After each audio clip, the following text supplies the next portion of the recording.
ಮನಸ್ಸಿಗೆ ತುಂಬ ಬೇಜಾರಾದಾಗ ಗುರುವಿನ ಆಶೀರ್ವಾದ ಪಡ್ಕೊಳ್ಬೇಕು ಅಂತ ಬಯಸ್ತವರು ಸಹಜವಾಗಿ ಆಯ್ಕೆ ಮಾಡಿಕೊಳ್ಳುವಂತಹ ಒಂದು ಪ್ಲೇಸ್ ಅಂದರೆ ಅದು ಮಂತ್ರಾಲಯ. ಕಾರಣ ಅಲ್ಲಿ ಗುರು ರಾಘವೇಂದ್ರ ರಾಯರು ನೆಲೆಸಿದಂತಹ ಒಂದು ನಾಡು, ಪುಣ್ಯ ಸ್ಥಳ ಅಂತ ಇಂದಿಗೂ ಕೂಡ ಭಕ್ತರು ಬಹಳಷ್ಟು ಜನ ನಂಬಿದ್ದಾರೆ.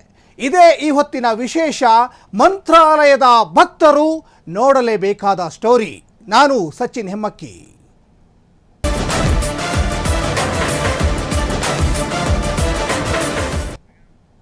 ಮಂತ್ರಾಲಯದಲ್ಲಿ ನಿರ್ಮಿಸಲಾದಂತಹ ಕರ್ನಾಟಕ ಭವನ ಕಳಪೆ ಕಾಮಗಾರಿ. ಕರ್ನಾಟಕ ಸರ್ಕಾರದಿಂದ 5 ಕೋಟಿ ರೂಪಾಯಿ ವೆಚ್ಚದಲ್ಲಿ ನಿರ್ಮಾಣ ಆದಂತಹ ಕರ್ನಾಟಕ ಭವನ, 5 ಕೋಟಿ ರೂಪಾಯಿ ವೆಚ್ಚದಲ್ಲಿ ನಿರ್ಮಾಣ ಮಾಡಿದಂತಹ ಕರ್ನಾಟಕ ಭವನ ಕಳಪೆ ಕಾಮಗಾರಿ. ಕರ್ನಾಟಕ ಭವನದ ಕಾಮಗಾರಿ ಕಳಪೆ ಆಗಿರುವಂತಹ ಆರೋಪ ಈಗ ಕೇಳಿ ಬರ್ತಾ ಇದೆ. ಕಳಪೆ ಕಾಮಗಾರಿ ಕುರಿತು ಮುಜರಾಯಿ ಇಲಾಖೆ ಸಚಿವ ರಾಮಲಿಂಗಾರೆಡ್ಡಿ ತನಿಖೆಗೆ ಆದೇಶವನ್ನು ಹೊರಡಿಸಿದ್ದಾರೆ. ಲೋಕಾಯುಕ್ತ ತನಿಖೆಗೆ ಮುಜರಾಯಿ ಇಲಾಖೆ ಸಚಿವ ರಾಮಲಿಂಗಾರೆಡ್ಡಿ ಆದೇಶ ಮಾಡಿದ್ದಾರೆ. ಮಂತ್ರಾಲಯಕ್ಕೆ ಹೋಗುವ ಭಕ್ತಾದಿಗಳ ಅನುಕೂಲಕ್ಕಾಗಿ ಅತಿಥಿ ಗೃಹವನ್ನು ನಿರ್ಮಾಣ ಮಾಡಿದ್ದಾರೆ. 100 ಕೊಠಡಿಗಳ ಅತಿಥಿ ಗೃಹ ನಿರ್ಮಾಣ ಮಾಡಿತ್ತು ಕರ್ನಾಟಕ ಸರ್ಕಾರ 2019ರಲ್ಲಿ. 100 ಕೊಠಡಿಗಳ ಭವನ ನಿರ್ಮಾಣ ಮಾಡಿ ಅಲ್ಲಿ ಸಾಕಷ್ಟು ಭಕ್ತರಿಗೆ ಅನುಕೂಲ ಆಗುತ್ತೆ ಅನ್ನುವಂತಹ ದೃಷ್ಟಿಕೋನದಲ್ಲಿ. ಆದರೆ ಈ 5 ಕೋಟಿ ರೂಪಾಯಿ ವೆಚ್ಚದಲ್ಲಿ ನಿರ್ಮಾಣ ಆದಂತಹ ಕರ್ನಾಟಕ ಸರ್ಕಾರದ ಒಂದು ಕರ್ಮಕಾಂಡವನ್ನು ಈಗಿನ ಕಾಂಗ್ರೆಸ್ ಸರ್ಕಾರ, ಪ್ರಮುಖವಾಗಿ ಮುಜರಾಯಿ ಇಲಾಖೆ ಸಚಿವರು ಇದನ್ನು ಬಯಲಿಗೆಳಿತಾ ಇದ್ದಾರೆ. ಲೋಕಾಯುಕ್ತ ತನಿಖೆಗೆ ಈಗಾಗಲೇ ಕೊಟ್ಟಿದ್ದಾರೆ ಅಂತ ಇಲ್ಲಿ ಗೊತ್ತಾಗ್ತಾ ಇದೆ. ಯಾಕಂದರೆ ನಾವು ಯಾವುದೇ ರಾಜ್ಯಗಳಿಗೆ ಹೋದರೂ ಕೂಡ ಅಲ್ಲಿ ಕರ್ನಾಟಕ ಭವನ ಇದ್ದೇ ಇರುತ್ತೆ. ಯಾಕಂದರೆ ಕರ್ನಾಟಕದಿಂದ ಬೇರೆ ಬೇರೆ ರಾಜ್ಯಗಳಿಗೆ ಹೋಗ್ತಾ ಇರ್ತಾರೆ.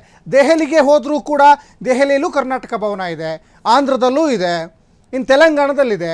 ಅದೇ ರೀತಿಯಲ್ಲಿ ಬೇರೆ ರಾಜ್ಯದವರು ನಮ್ಮ ರಾಜ್ಯಕ್ಕೆ ಬಂದರೂ ಕೂಡ ಅಲ್ಲೂ ಕೂಡ ಈ ಆಂಧ್ರ ಭವನ, ತಮಿಳುನಾಡು ಭವನ, ಕೇರಳ ಭವನ ಅಂತ ಹೇಗೆ ಇರುತ್ತೆ, ಅದೇ ರೀತಿಯಲ್ಲಿ ನಮ್ಮವರು ಅಲ್ಲಿಗೆ ಹೋದಾಗ, ಯಾಕಂದರೆ ಸಹಜವಾಗಿ ಭಾಷೆಯ ಸಮಸ್ಯೆ ಇರ್ತದೆ. ಹಾಗಾಗಿ ಕರ್ನಾಟಕ ಭವನ ಅಂತ ಈಗ ಈ ಮಂತ್ರಾಲಯದಲ್ಲಿ ಏನೀಗ ಕಟ್ಟಿದಾರಲ್ಲ, ಅಲ್ಲಿ ಸಹಜವಾಗಿ ಕನ್ನಡಿಗರೇ ಅಲ್ಲಿ ನೆಲೆಸಿರ್ತಾರೆ. ಅದನ್ನು ಮೇಂಟೆನೆನ್ಸ್ ಕೂಡ ಕನ್ನಡಿಗರೇ ಮಾಡ್ತಾ ಇರ್ತಾರೆ. ಒಂದು ಕಡೆ ಇಲ್ಲಿಂದ ಹೋಗುವಂತಹ ಯಾತ್ರಾರ್ಥಿಗಳಿಗೆ ಅನುಕೂಲ ಆಗಲಿ ಅಂತ ಸಾಕಷ್ಟು ವ್ಯವಸ್ಥೆಯನ್ನು ಮಾಡಿರ್ತಾರೆ. ಒಂದು ಕಡೆ ಇಲ್ಲಿ 100 ಕೋಟಿ ಖರ್ಚು ಮಾಡಿರುವಂತಹ ಒಂದು ಕರ್ನಾಟಕ ಭವನ ದೃಶ್ಯಾವಳಿಯಲ್ಲಿ ಗಮನಿಸ್ತಾ ಇದ್ದೀರಾ. ಇದು ಮಂತ್ರಾಲಯದಲ್ಲಿ ಇರುವಂತಹ ಕರ್ನಾಟಕ ಭವನ.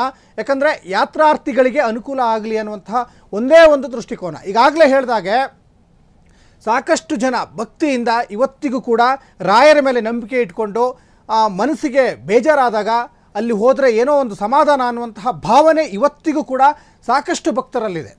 ಯಾಕಂದರೆ ಆ ಒಂದು ಸ್ಥಳಕ್ಕೆ ಇರುವಂತಹ ಮಹಿಮೆ, ರಾಯರನ್ನ ಕಂಡಂತಹ ಒಂದು ಮಹಿಮೆ ಇವತ್ತಿಗೂ ಕೂಡ ಸಾಕಷ್ಟು ಜನ ಅಲ್ಲಿ ಆ ಒಂದು ಪ್ಲೇಸಿಗೆ ಹೋದರೆ ಏನೋ ಒಂದು ನೆಮ್ಮದಿ, ಏನೋ ಕೆಲಸ ಕಾರ್ಯ ಯಶಸ್ಸಾಗುತ್ತೆ ಅನ್ನುವಂತಹ ನಂಬಿಕೆ ಇದೆ. ಆದರೆ ಇಲ್ಲಿಂದ ಅಲ್ಲಿಗೆ ಹೋಗಿ ಅಲ್ಲಿ ಒಂದು 2 ದಿವಸ, ಒಂದು 3 ದಿವಸ ಇರಬೇಕು ಅಂದರೆ ಒಂದು ಭವನ ಇರಬೇಕಲ್ವಾ.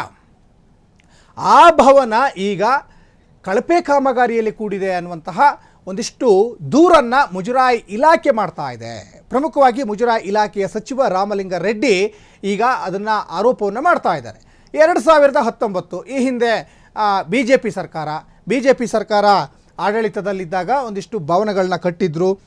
5 ಕೋಟಿ ರೂಪಾಯಿ ವೆಚ್ಚದಲ್ಲಿ ನಿರ್ಮಾಣ ಮಾಡಿದಂತಹ ಕಾಮಗಾರಿ, ಆ ಕಾಮಗಾರಿಯಲ್ಲಿ ಗೋಲ್ಮಾಲ್ ಆಗಿದೆ. ಹಾಗಾಗಿ ಲೋಕಾಯುಕ್ತಕ್ಕೆ ಈಗ ತನಿಖೆ ಮಾಡಿ ಅಂತ ಈಗ ಆದೇಶವನ್ನು ಈ ಇಲಾಖೆಯ ಸಚಿವ ರಾಮಲಿಂಗಾರೆಡ್ಡಿಯವರು ಆದೇಶವನ್ನು ಕೊಟ್ಟಿದ್ದಾರೆ. ಪ್ರಮುಖವಾಗಿ ಈಗಾಗಲೇ ಹೇಳಿದಾಗೆ ಮಂತ್ರಾಲಯಕ್ಕೆ ಹೋಗುವಂತಹ ಭಕ್ತಾದಿಗಳನ್ನೇ ದೃಷ್ಟಿಕೋನ ಇಟ್ಕೊಂಡು ಅವ್ರಿಗೆ ಅನುಕೂಲ ಆಗಲಿ ಅಂತ 100 ಕೊಠಡಿಗಳ ಅತಿಥಿ ಗೃಹ ನಿರ್ಮಾಣ, 100 ಕೊಠಡಿಗಳ ಅತಿಥಿ ಗೃಹ ನಿರ್ಮಾಣವನ್ನು ಕರ್ನಾಟಕ ಸರ್ಕಾರ, ಅಂದರೆ ಅಂದಿನ ಕರ್ನಾಟಕ ಸರ್ಕಾರ 2019ರಲ್ಲಿ BJP ಸರ್ಕಾರ ಅಧಿಕಾರದಲ್ಲಿದ್ದಾಗ ನಿರ್ಮಾಣ ಮಾಡುತ್ತೆ. 2019ರಲ್ಲಿ 100 ಕೊಠಡಿಗಳ ಭವನ ನಿರ್ಮಾಣ ಮಾಡಿ ಸರ್ಕಾರಕ್ಕೆ ಹಸ್ತಾಂತರ ಮಾಡುತ್ತೆ. ಆ ಒಂದು ಕೆಲಸ ಕಾಮಗಾರಿಯಲ್ಲಿ ಕಳಪೆಯಾಗಿದೆ ಅನ್ನುವಂಥ ಆರೋಪವನ್ನು ರಾಮಲಿಂಗಾರೆಡ್ಡಿ ಮಾಡ್ತಾ ಇದ್ದಾರೆ. ಕರ್ನಾಟಕ ಭವನದ ಕಾಮಗಾರಿ ಕಳಪೆಯಾಗಿದೆ ಎಂಬ ಆರೋಪ ಈಗ ಕೇಳಿ ಬರ್ತಾ ಇದೆ. ಕಳಪೆ ಕಾಮಗಾರಿಯ ಬಗ್ಗೆ ಗುಣಮಟ್ಟ ಪರೀಕ್ಷೆಗೆ ರಾಮಲಿಂಗಾರೆಡ್ಡಿ ಆದೇಶವನ್ನು ಹೊರಡಿಸಿದ್ದಾರೆ. ಕಳಪೆ ಕಾಮಗಾರಿಗೆ ಕಾರಣವಾದವರ ಮೇಲೆ ಕ್ರಮ ಕೈಗೊಳ್ಳುವಂತೆ ಸೂಚನೆ ಕೂಡ ಕೊಟ್ಟಿದ್ದಾರೆ ರಾಮಲಿಂಗಾರೆಡ್ಡಿ ಅವರು. ಕಳಪೆ ಕಾಮಗಾರಿಯಿಂದ ಸರ್ಕಾರದ ಬೊಕ್ಕಸಕ್ಕೆ ಆರ್ಥಿಕ ನಷ್ಟ ಆಗಿದೆ, ಹಣವನ್ನ ಪೋಲು ಮಾಡಿರುವುದು ಹಾಗೂ ಭಕ್ತಾದಿಗಳಿಗೆ ಅನಾನುಕೂಲ ಮಾಡಿರುವುದು. ಕಳಪೆ ಕಾಮಗಾರಿ ಕುರಿತು ಸಾಮಾಜಿಕ ಜಾಲತಾಣಗಳಲ್ಲಿ ಜನಸಾಮಾನ್ಯರು ತೀವ್ರ ಆಕ್ಷೇಪವನ್ನು ವ್ಯಕ್ತಪಡಿಸ್ತಾ ಇದ್ದಾರೆ. ಕರ್ನಾಟಕ ಭವನದ ಕಾಮಗಾರಿ ಕಳಪೆಯಾಗಿದೆ ಎಂಬ ಆರೋಪ ಬಲವಾಗಿ ಕೇಳಿ ಬರ್ತಾ ಇದೆ. ಅಂದ್ರೆ ಈ ಹಿಂದಿನ ಸರ್ಕಾರದ ಮೇಲೆ ಕಳಪೆ ಕಾಮಗಾರಿಯ ಬಗ್ಗೆ ಗುಣಮಟ್ಟ ಪರೀಕ್ಷೆಗೆ ರಾಮಲಿಂಗಾರೆಡ್ಡಿ ಆದೇಶ ಹೊರಡಿಸಿದ್ದಾರೆ.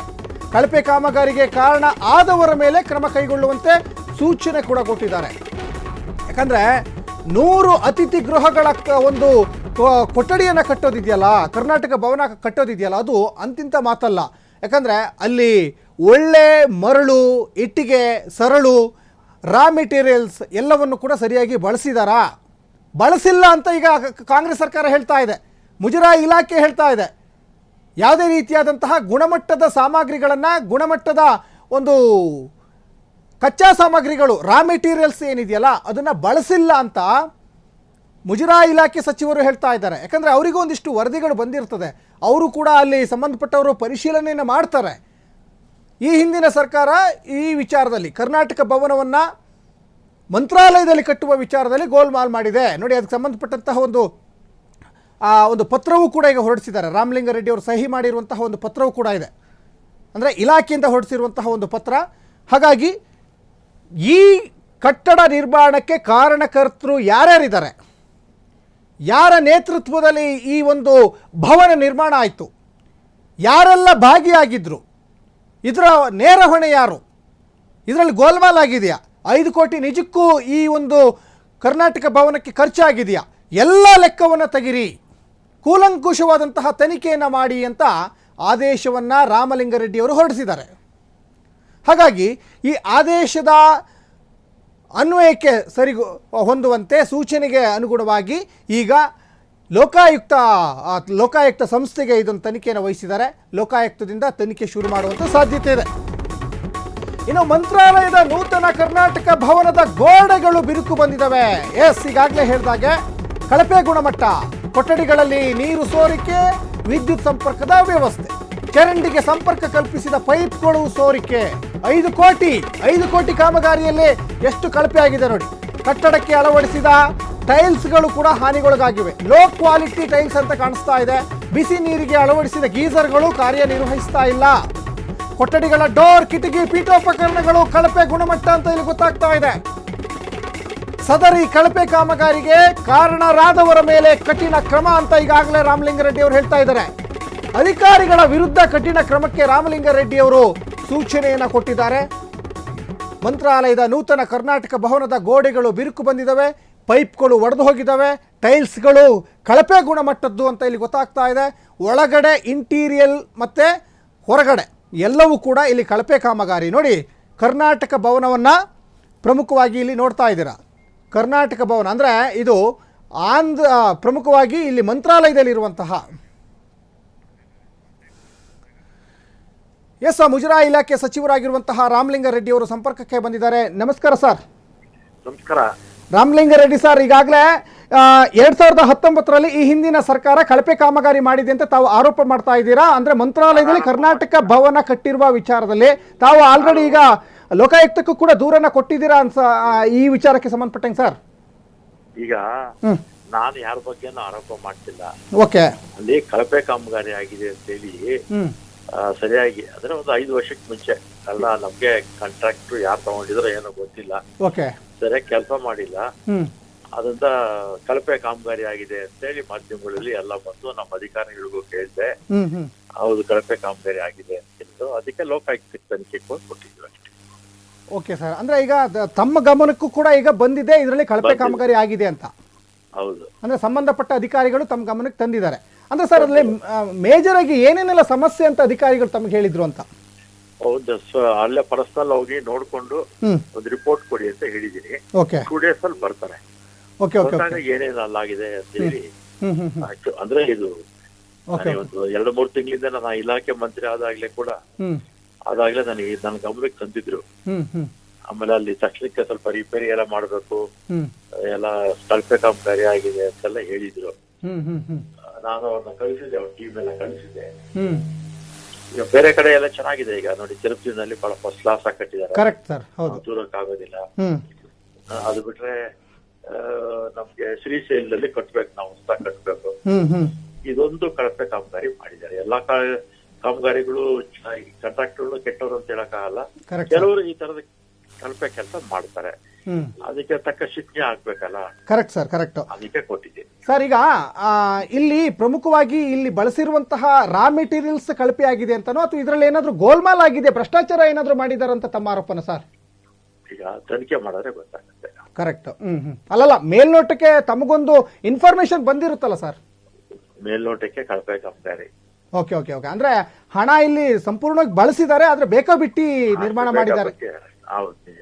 Okay okay okay okay sir. ಆದಷ್ಟು ಬೇಗ ಈ ಒಂದು ತನಿಖೆಯನ್ನ ಮಾಡಿ ಸರ್ ಲೋಕಾಯುಕ್ತಕ್ಕೆ ಕೊಡ್ತೀವಿ ಅಂತ ಹೇಳಿದ್ರಿ. ಯಾಕಂದ್ರೆ ಸಾಕಷ್ಟು ಜನ ಭಕ್ತಾದಿಗಳು ಮಂತ್ರಾಲಯಕ್ಕೆ ಹೋಗ್ತಾ ಇರ್ತಾರೆ.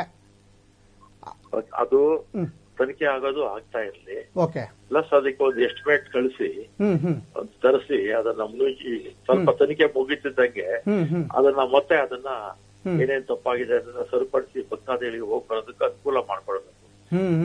ಆ ಕಡೆನೇ ಯೋಚನೆ ಮಾಡ್ತೀನಿ. Correct sir, correct. ಯಾಕಂದ್ರೆ ಸರ್ ಈ ತರ ಕಳಪೆ ಕಾಮಗಾರಿ ಕಟ್ಟಡಗಳು ನಿರ್ಮಾಣ ಆಗ್ತಾನೆ ಇರ್ತವೆ. ಒಂದು ಮಾದರಿ ಆಗ್ಬಿಟ್ರೆ, ಈ ತರ ಒಂದು ಎಲ್ಲಿ ತಪ್ಪಾಗಿದೆ ಅದನ್ನ ಸರಿದಾರಿ ಮಾಡಿಬಿಟ್ರೆ, ಸರಿದಾರಿಗೆ ತಂದು ಮತ್ತೆ ಈ ತರ ತಪ್ಪೇನು ಆಗಲ್ವೇನೋ ಅಂತ. ಆಗ್ಬಾರ್ದು ಅಂತಾನೆ. Correct correct correct sir.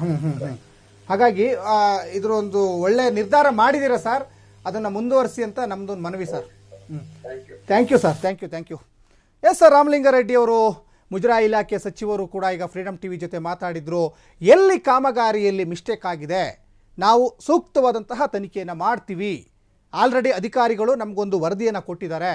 ಅಂದರೆ ಇಲ್ಲಿ ಭ್ರಷ್ಟಾಚಾರ ಆಗಿದೆ ಅನ್ನೋದಕ್ಕಿಂತನೂ ಇಲ್ಲಿ ಕಳಪೆ ಕಾಮಗಾರಿ ಆಗಿದೆ. ಬಳಸಿರುವಂತಹ ರಾ ಮೆಟೀರಿಯಲ್ಸ್, ಒಂದು ಕಟ್ಟಡ ನಿರ್ಮಾಣಕ್ಕೆ ಫೌಂಡೇಶನ್ನಿಂದ ಹಿಡಿದು ಗೋಡೆಯಿಂದ ಹಿಡಿದು ಸ್ಲ್ಯಾಬ್ ಹಾಕೋದ್ರವರೆಗೂ ಕೂಡ ಇಲ್ಲಿ ಕಳಪೆ ಆಗಿದೆ. ಆಲ್ರೆಡಿ ಆ ಕಿಟಕಿ ಇರ್ಬೋದು, ಕಿಟಕಿ ಗ್ಲಾಸ್ಗಳಿರ್ಬೋದು, ಟೈಲ್ಸ್ ಇರ್ಬೋದು, ಗೋಡೆಗೆ ಬಳಸಿರುವಂತಹ ಬಣ್ಣ ಇರ್ಬೋದು, ಸರಳಿರ್ಬೋದು, ಮರಳಿರ್ಬೋದು, ಹೀಗೆ ಒಂದು ಮನೆ ಕಟ್ಟಲಿಕ್ಕೆ ಏನೇನೆಲ್ಲ ರಾ ಮೆಟೀರಿಯಲ್ಸ್ ಬೇಕಲ್ಲ, ಆ ರಾ ಮೆಟೀರಿಯಲ್ಸು ಲೋ ಕ್ವಾಲಿಟಿದು ಅನ್ನುವಂತಹ ಒಂದು ಬೇಸಿಕ್ ಇನ್ಫಾರ್ಮೇಷನ್ ಈಗ ಸಿಗ್ತಾ ಇದೆ.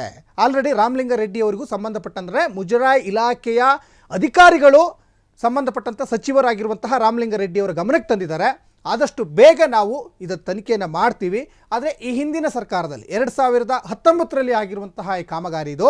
ಈ ಕಾಮಗಾರಿಗೆ ಸಂಬಂಧಪಟ್ಟ ಹಾಗೆ ಕೊಠಡಿಗಳ ಡೋರು, ಕಿಟಕಿ, ಪೀಠೋಪಕರಣಗಳು, ಜೊತೆಗೆ ಪೈಪ್ಗಳು, ಅದರ ಜೊತೆಗೆ ಈ ಸ್ವಿಚ್ ಬೋರ್ಡ್ಗಳಿರ್ಬೋದು, ಆಮೇಲೆ ಬೇರೆ ಬೇರೆ ಒಂದು ಅತಿಥಿ ಗೃಹದ ಒಳಗಡೆ ಇರುವಂತಹ ಕಿಟಕಿ ಬಾಗಿಲಿಂದ ಹಿಡಿದು, ಟೈಲ್ಸಿಂದ ಹಿಡಿದು, ಗೋಡೆ ಬಣ್ಣದಿಂದ ಹಿಡಿದು ಪ್ರತಿಯೊಂದು ಕೂಡ ಇಲ್ಲಿ ಸಾಕಷ್ಟು ಕಳಪೆ ಕಾಮಗಾರಿ ಆಗಿದೆ ಅನ್ನುವಂತಹ ಒಂದು ಆರೋಪ ಇದೆ.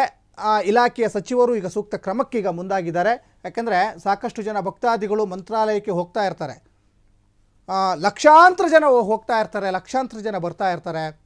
ಯಾಕಂದರೆ ಇದು ಯಾರೋ ಒಬ್ಬರು ಸ್ವತ್ತಾಗಿರಲ್ಲ ಕರ್ನಾಟಕ ಭವನ ಅನ್ನೋದು. ಈಗ ಆಲ್ರೆಡಿ ಬೇರೆ ಬೇರೆ ರಾಜ್ಯಗಳಲ್ಲೂ ಇದೆ. ಈಗಾಗಲೇ ರಾಮಲಿಂಗಾರೆಡ್ಡಿಯವರೇ ಹೇಳೋ ಪ್ರಕಾರ ತಿರುಪತಿಯಲ್ಲಿದೆ, ಶ್ರೀಶೈಲದಲ್ಲೂ ಕೂಡ ಮಾಡ್ತೀವಿ ಅಂತ. ಯಾಕಂದರೆ ಮುಖ್ಯವಾಗಿ ಎಲ್ಲಿ ಯಾತ್ರಾ ಸ್ಥಳಗಳಿರ್ತವೆ, ಎಲ್ಲಿ ಒಂದು ಜಾಸ್ತಿ ಜನ ಸೇರ್ತಾರೆ ಅಂತಲ್ಲಿ ಅವಶ್ಯಕತೆ ಇದೆ ಕರ್ನಾಟಕ ಭವನ. ಯಾಕಂದರೆ ಅಲ್ಲಿ ಆಯಾ ಭಾಷೆ ಮಾತಾಡುವಂತಹ ಸಿಬ್ಬಂದಿಗಳನ್ನ ನೇಮಿಸೋದ್ರಿಂದ ಹಿಡಿದು ಮ್ಯಾನೇಜ್ಮೆಂಟ್ ಕೂಡ ಆಯಾ ಭಾಷೆ ಮಾತಾಡುವಂಥ, ಎಕ್ಸಾಂಪಲಿಗೆ ಕರ್ನಾಟಕದಿಂದ ಸಾಕಷ್ಟು ಜನ ತಿರುಪತಿಗೂ ಹೋಗ್ತಾ ಇರ್ತಾರೆ, ಶ್ರೀಶೈಲ ಹೋಗ್ತಾ ಇರ್ತಾರೆ, ಇನ್ನು ಬೇರೆ ಬೇರೆ ಯಾತ್ರಾ ಸ್ಥಳಗಳಿಗೆ ಕೂಡ ಹೋಗ್ತಾ ಇರ್ತಾರೆ. ಹಾಗಾಗಿ ಅಂಥ ರಾಜ್ಯದಲ್ಲಿ ಒಂದು ಕರ್ನಾಟಕ ಭವನ ಇದ್ದರೆ ಇವರು ಈಸಿಯಾಗಿ ಅಲ್ಲಿ ಹೋಗಿ ಯಾತ್ರೆಯನ್ನು ಮಾಡ್ಬೋದು, ಮತ್ತು ಅಲ್ಲಿ ಬೇರೆ ಬೇರೆ ಪ್ಲೇಸ್ಗಳನ್ನೆಲ್ಲ ನೋಡ್ಬೋದು ಅನ್ನುವಂಥ ದೃಷ್ಟಿಕೋನದಲ್ಲಿ ಸರ್ಕಾರ ಒಂದೊಳ್ಳೆ ಪ್ಲ್ಯಾನ್ ಮಾಡಿ ಈ ಥರ ಭವನಗಳನ್ನ ಕಟ್ತಾ ಇದೆ.